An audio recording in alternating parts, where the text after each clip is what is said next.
CM ಆಪ್ತ doctor G ಪರಮೇಶ್ವರ್ಗೆ ಮತ್ತೆ ಮಹಾಮೋಸನ.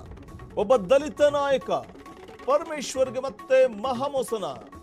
ಸಿದ್ದರಾಮಯ್ಯ ಪುತ್ರ ಅನ್ನೋ ಕಾರಣಕ್ಕೆ ಯತೀಂದ್ರಗೆ ಹುದ್ದೆಯನ್ನ ಕಲ್ಪಿಸಿಕೊಡ್ಲಾಗುತ್ತೆ, ಡಿಸಿಎಂ ಹುದ್ದೆಯನ್ನ.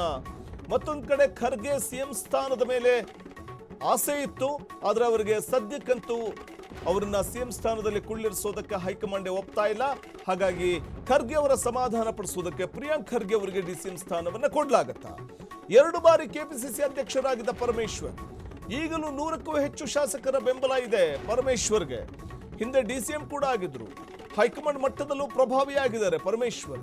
ಆದ್ರೆ ಈ ಬಾರಿಯೂ ಕೂಡ ನೋಡಿ, ಸಿದ್ದು ಖರ್ಗೆ ಡಿಕೆಶಿ ಲಾಬಿಯಿಂದಾಗಿ ಪರಮೇಶ್ವರ್ಗೆ ಮಹಾ ಮೋಸ ಆಗ್ತಾ ಇದೆ. ದಲಿತ ಸಮುದಾಯದ ಅತಿ ವಿದ್ಯಾವಂತ ಪರಮೇಶ್ವರ್ ಅವರು, ಪಕ್ಷಾತೀತವಾಗಿ ಲೀಡರ್ಗಳ ವಿಶ್ವಾಸವನ್ನು ಗಳಿಸಿರುವಂತಹ ಪರಮೇಶ್ವರ್, ಎಲ್ಲಾ ಪಕ್ಷದಲ್ಲೂ ಕೂಡ ಜನಪ್ರತಿನಿಧಿಗಳ ಒಂದು ಪ್ರೀತಿಯನ್ನ ವಿಶ್ವಾಸವನ್ನ ಗಳಿಸಿದ್ದಾರೆ. ಯತೀಂದ್ರಗೆ ಡಿಸಿಎಂ, ಪ್ರಿಯಾಂಕ್ ಖರ್ಗೆಗೂ ಡಿಸಿಎಂ ಅಂತೆ.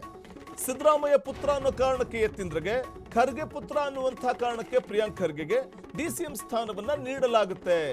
ಆ ಮೂಲಕ ಸಿದ್ದರಾಮಯ್ಯನವರ ಅಸಮಾಧಾನವನ್ನ ಮತ್ತು ಖರ್ಗೆಯವರ ಅಸಮಾಧಾನವನ್ನ ತಣಿಸುವಂತ ಒಂದು ಪ್ರಯತ್ನ.